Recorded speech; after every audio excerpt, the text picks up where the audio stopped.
আসসালামু আলাইকুম।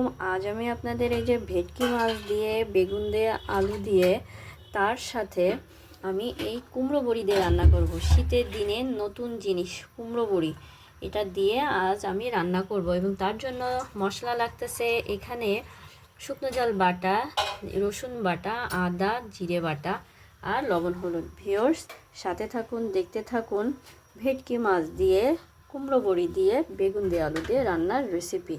বড়িটা আমি প্রথমে হালকা একটু ভেজে নিব, এখানে তেল দিয়ে একটু ভাজা করে নিব।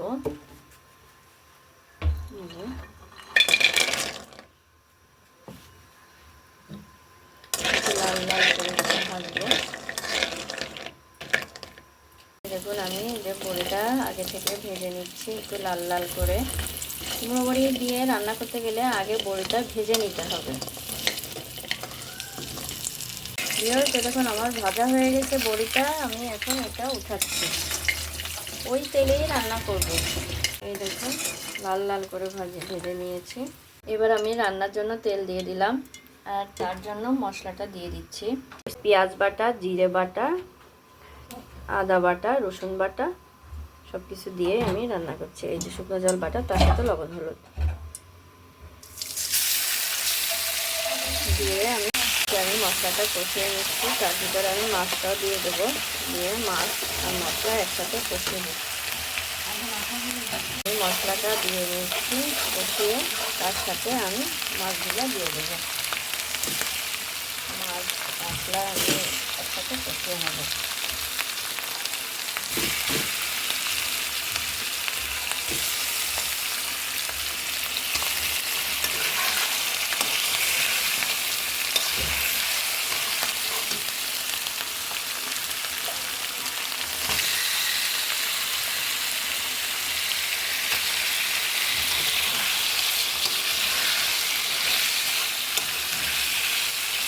মাছটা আমি বেশ কিছুক্ষণ একটু কষাবো।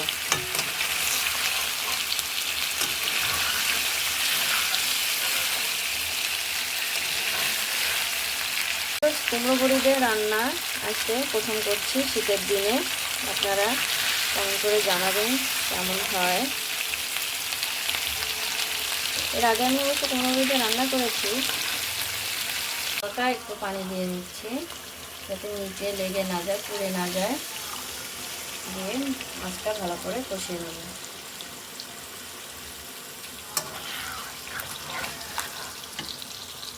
কিছু মাছগুলো আমি উঠিয়ে নিচ্ছি। মাছগুলো কষানো হয়ে গেছে, ভেঙে যাবে বলে আমি আগে থেকে মাছগুলো উঠিয়ে নিচ্ছি। শুধু মাছগুলো উঠাই নিলাম। এরপর আমি মাথাগুলো আমি আরেকটু ভালো করে কষিয়ে নেব, কাঁচা কাঁচা যাতে গন্ধটা বের না হয়, সেজন্য আমি মাথাগুলো আরেকটু ভালো করে কষিয়ে নিয়েছি। আমার সবগুলো কষানো হয়ে গেছে, এক এক করে আমি এই মাথাগুলো উঠিয়ে নিচ্ছি।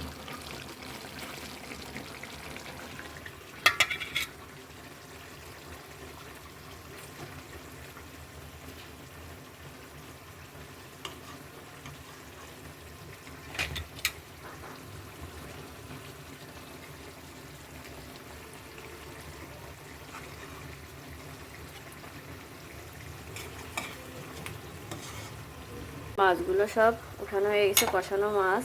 এইবার আমি বড়িগুলো দিয়ে দিচ্ছি। বড়িটা কষানোর পরে আমি আলুটা কষিয়ে নেব।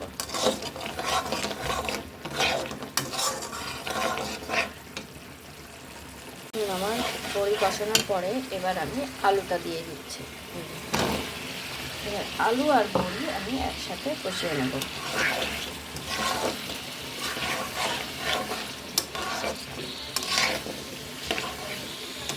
বড়ি আর আলু আমি একসাথে কিছুক্ষণ কষাবো।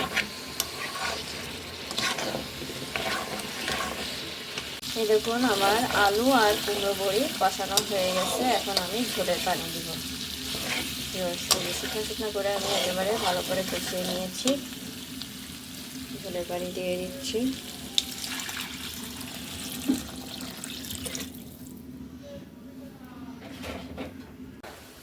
এই দেখুন আমার উতলাই গেছে ঝোলের পানি। এখন আমি এই যে বেগুন দিচ্ছি, বেগুন দিয়ে দিলাম।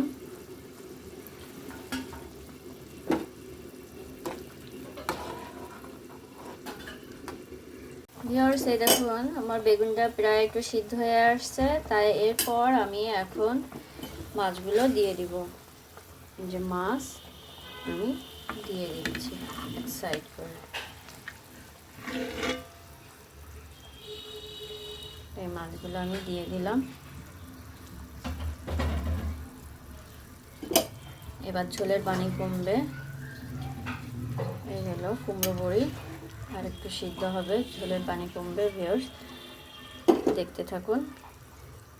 ভিউয়ার্স এই দেখুন এই যে ঝোলের পানি প্রায় কমে আসছে। আমি এখন একটু স্বাদের জন্য কাঁচামরিচ দিচ্ছি, খালি করা কাঁচামরিচ দিয়ে দিলাম। আবার আমি ঢেকে দিলাম।